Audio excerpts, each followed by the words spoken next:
Truth and Martha did not resume teaching school when Truth returned from the Coxies. Boys and girls who would have gone were kept at home to help with the spring planting and farmyard chores. Truth and her aunt did the plowing and then dropped in the corn kernels and sowed the grain they'd hidden under the hearthstone with their own store of dry food. No one, rebel or Yankee, had ever found this hiding place.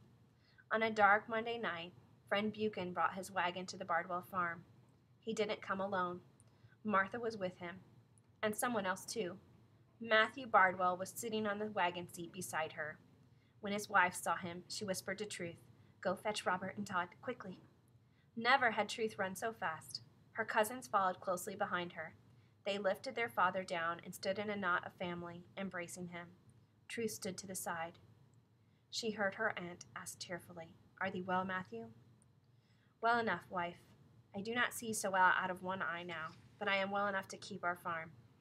"Thee came ahead of news of thy arrival, husband.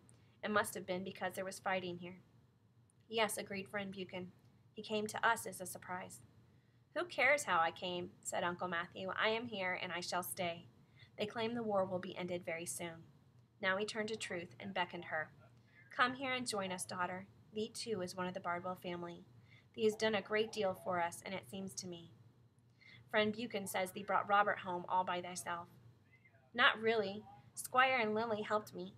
Did they go to Liberia, Uncle Matthew?" "Yes, they went. They came to tell me farewell."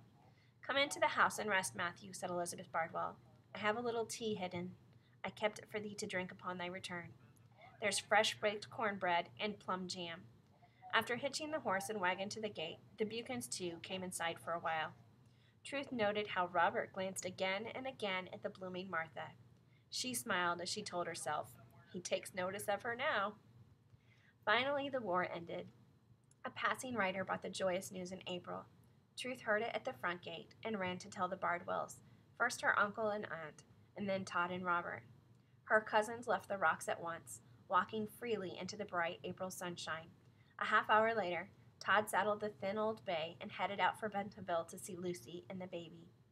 First day came 4 days later. For the first time in 4 years, all of the Bardwells went to the meeting together. How the friends stared as they arrived in a neighbor's borrowed wagon, stared and then smiled. Outside, the elders came up to speak with Truth before the meeting. One by one, they touched her bonnet or arm as they left her. She felt so very strange, not weak, but strong. Everything around her had suddenly become so bright, so clear, and each new leaf on the trees, each gleaming blade of grass, everything now shone golden. Truth felt her blood course through her veins, and her steps seemed more buoyant as she started for the meeting-house door. It was as if she floated there. As she passed by Lydia, her friend pulled a ragged envelope from her pocket and waved it at her. Truth smiled. Yes, that was fitting today, a letter from Mr. Hartling. As she took her seat and fell silent. But the strange feeling didn't leave her. It continued to grow, filling her. She waited, and then she saw one of the elders nod, and the old woman beside him smile slightly. Tabitha Ruth Hopkins rose.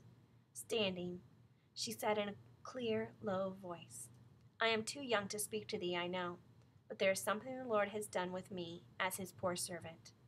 As the instrument of his grace, I feel the need to share my experience with all of thee."